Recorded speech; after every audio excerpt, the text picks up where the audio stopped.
যখন কাছের কোনো মানুষ হঠাৎ করে আপনাকে সময় দেওয়া কমিয়ে দেয় বা বন্ধ করে দেয়, তখন বুঝে নিতে হবে তার আচরণের এই পরিবর্তন কোনো আকস্মিক ঘটনা নয়, বরং এর পেছনে গভীরে কোনো কারণ লুকিয়ে আছে।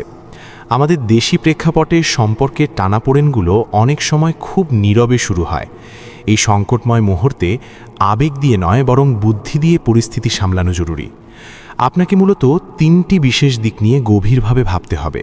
প্রথমত, কেন সেই মানুষটা যে একসময় আপনার একটি কলের জন্য উন্মুখ হয়ে থাকত, সে এখন আপনার জন্য 10 মিনিট সময় বের করতেও হিমশিম খাচ্ছে?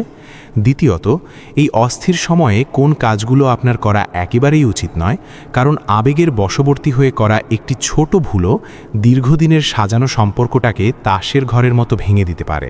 আর তৃতীয়ত, বর্তমান পরিস্থিতি মেনে নিয়ে আপনার পরবর্তী পদক্ষেপ ঠিক কী হওয়া উচিত তা নিয়ে একদম স্বচ্ছ ধারণা থাকা প্রয়োজন। আসলে মূল সমস্যাটা সময়ের অভাব নয়, বরং আগ্রহ বা ইন্টারেস্টের অভাব।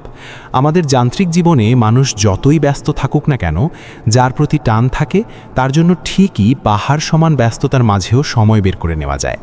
অথচ আমাদেরই কিছু ছোটোখাটো ভুলের কারণে অপরপক্ষের সেই আগ্রহটা ধীরে ধীরে ফিকে হতে থাকে। যখন কারো মন থেকে আপনার প্রতি টান কমে যায়, তখন সে নিজের বন্ধুদের সাথে আড্ডা দেবে, কাজে ডুবে থাকবে, এমনকি সোশ্যাল মিডিয়ায় ঘন্টার পর ঘন্টা অনলাইন থাকবে, কিন্তু আপনার মেসেজের রিপ্লাই দেওয়ার প্রয়োজন বোধ করবে না।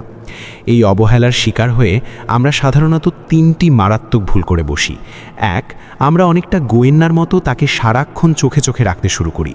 সে ফেসবুকে কখন অনলাইন হলো, কার পোস্টে রিয়্যাক্ট করলো বা কার সাথে কথা বলছে, এসব সারাদিন ট্র্যাক করি। এতে নিজের মানসিক শান্তি যেমন নষ্ট হয়, তেমনি নিজের ব্যক্তিত্বও খাটো হয়। 2, মনের ভেতর জমানো কষ্টগুলো তার সামনে উগড়ে দেই। আমরা বারবার অভিযোগ করি, তুমি আগের মতো নেই, তুমি বদলে গেছো, আমাকে কেন সময় দাও না? অর্থাৎ নিজের দুর্বলতা এবং ইমোশনকে তার সামনে সস্তা করে ফেলি। 3, রাগের মাথায় ঝগড়া করি, চেঁচামেচি করি, এই আশায় যে সে হয়তো আমাদের কষ্টটা বুঝবে, কিন্তু বাস্তবে ফল হয় উল্টো। সে এটাকে মানসিক চাপ হিসেবে দেখে এবং সাফ জানিয়ে দেয়, আমি অনেক ব্যস্ত, আমার উপর প্রেশার দিও না। আমরা তাকে আমাদের মতো করে চালাতে চাই, যা তাকে আরও দূরে ঠেলে দেয়। বাস্তবতা হলো, আমাদের উচিত তার মানসিকতা বুঝে স্মার্টলি রিয়্যাক্ট করা।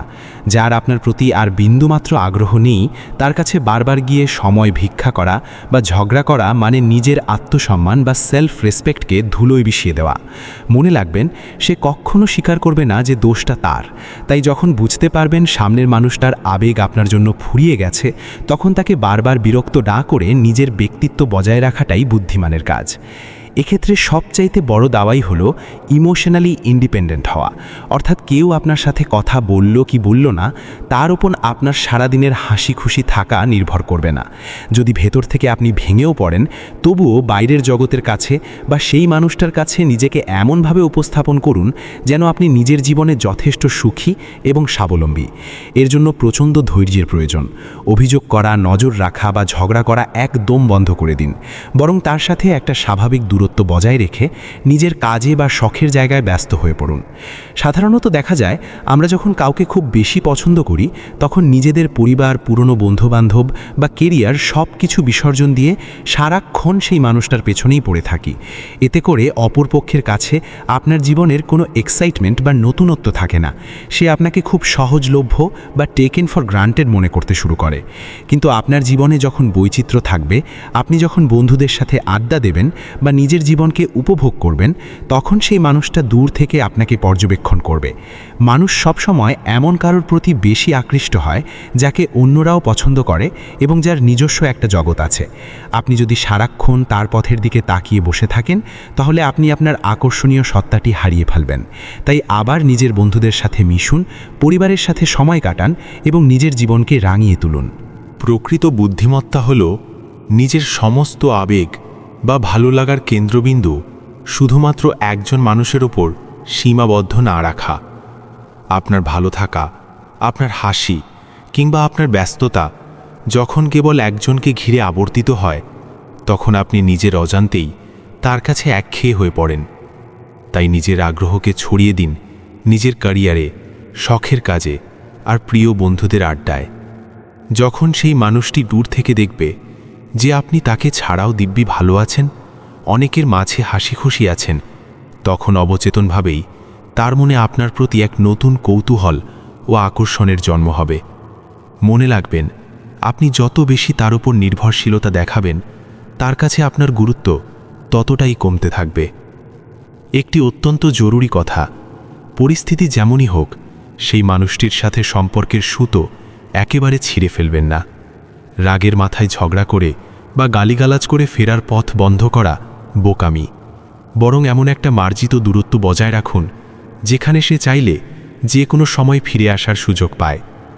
আপনার বর্তমান লক্ষ্য হওয়া উচিত নিজেকে ইমোশনালি ইন্ডিপেন্ডেন্ট বা আবেগীয়ভাবে স্বাবলম্বী হিসেবে প্রমাণ করা। তাকে বুঝিয়ে দিন যে আপনি ভেঙে পড়েননি, বরং আপনি আপনার কাজ, বন্ধুবান্ধব আর জীবন নিয়ে ভীষণ ব্যস্ত ও সুখী। এই আত্মবিশ্বাসই আপনাকে পুনরায় আকৃষ্ট করার প্রধান হাতিয়ার। আমরা অনেকেই ভয় পাই যে 10 দিন কথা না বললে হয়তো সে অন্য কারো হয়ে যাবে। এই অমূলক ভয় থেকেই আমরা বারবার মেসেজ বা কল দিয়ে নিজেদের ছোট করি। এই ভুলটি ভুলেও করবেন না। নিজেকে নতুন করে গড়ে তুলুন, নিজের ব্যক্তিত্বের উপর কাজ করুন। দেখবেন আপনার হারানো গুরুত্ব আপনি ঠিকই ফিরে পাচ্ছেন। এখন প্রশ্ন জাগতে পারে, সে তো এখন কথা বলার মুডেই নেই, তবে দূরে থেকে সে ফিরবে কিভাবে? একটু পেছনে ফিরে দেখুন। যখন আপনাদের সম্পর্ক শুরু হয়নি, তখনও তো তার জীবনে অন্য কেউ আসার সম্ভাবনা ছিল। তবুও সে কেন আপনার প্রতি আকৃষ্ট হয়েছিল? কারণ তখন আপনার মধ্যে এমন কিছু ছিল যা তাকে টেনেছিল।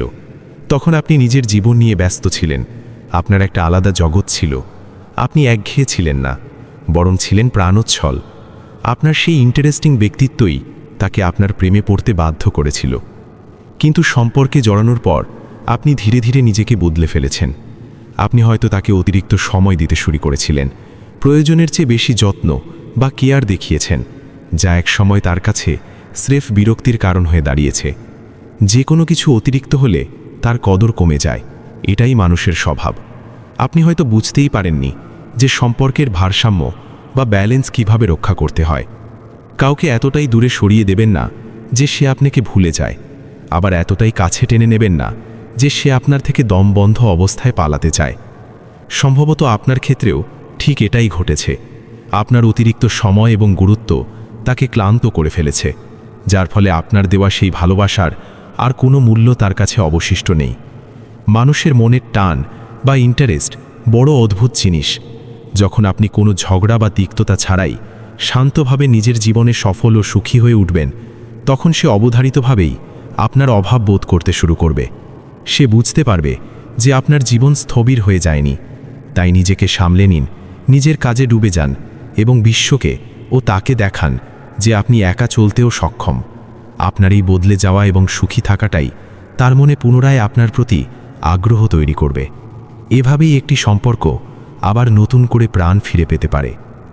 নিজের যত্ন নিন, নিজের ব্যক্তিত্বকে সম্মান করুন এবং সবসময় ইতিবাচক থাকুন। ভালো থাকবেন। ধন্যবাদ।